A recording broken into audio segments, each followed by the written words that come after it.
U.S. President Donald Trump has delivered an aggressive speech to American troops stationed in Japan as he kicks off his tour of Asia. Hastily donning a bomber jacket in front of the rowdy crowd at Yokota Air Base in western Tokyo, Trump stopped short of identifying his enemies by name, but the rhetoric was clearly directed at Pyongyang. "We dominate the sky, we dominate the sea, we dominate the land and we dominate space," he said, before assuring the troops that plenty more greater, US-made equipment was on its way to them. No dictator, no regime, no one should ever underestimate American resolve. U.S. President Donald Trump talks to troops in Japan. AAP Trump also took some time during the address delivered immediately after the 8th-hour flight from Hawaii, to talk up his economic performance at home.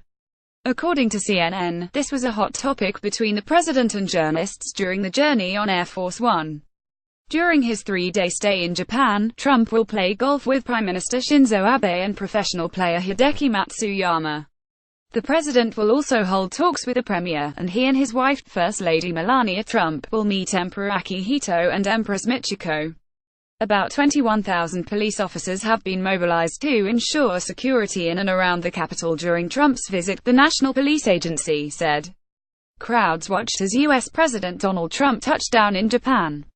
AAP Trump, at the start of a 12-day Asian trip, is looking to present a united front with Japan against North Korea through meetings with Prime Minister Shinzo Abe amid heightened tensions over Pyongyang's nuclear and missile tests.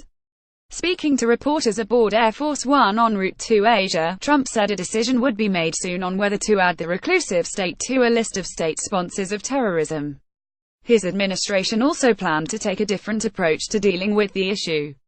"We want to get it solved. It's a big problem for our country and the world, and we want to get it solved," he said. "And there's been 25 years of total weakness and so we're taking a very much different approach," Trump said.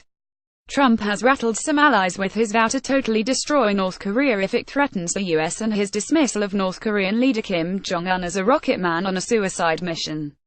Trump landed at Yokota Air Base on the outskirts of Tokyo, where he was greeted by cheers from service members. Trump then donned a bomber jacket for a speech in which he touted American firepower and the U.S. alliance with Japan. "Japan is a treasured partner and crucial ally of the United States, and today we thank them for welcoming us and for decades of wonderful friendship between our two nations," he said, speaking in front of an American flag inside an airplane hangar. "On behalf of the United States of America, I send the warmest wishes of the American people to the citizens of this remarkable country," he said. After the speech, Trump was set to head to a private golf course for an informal lunch and golf with Japanese Prime Minister Shinzo Abe. Trump also said he plans to meet Russian President Vladimir Putin during his trip, the longest Asian tour by any U.S. leader since George H.W. Bush in 1992. "I think it's expected that we will meet," he said. "We want Putin's help on North Korea." Trump will seek a united front with the leaders of Japan and South Korea against North Korea before visiting Beijing to make the case to Chinese President Xi Jinping that he should do more to rein in Pyongyang. Copyright 9 Digital Pty Limited 2017.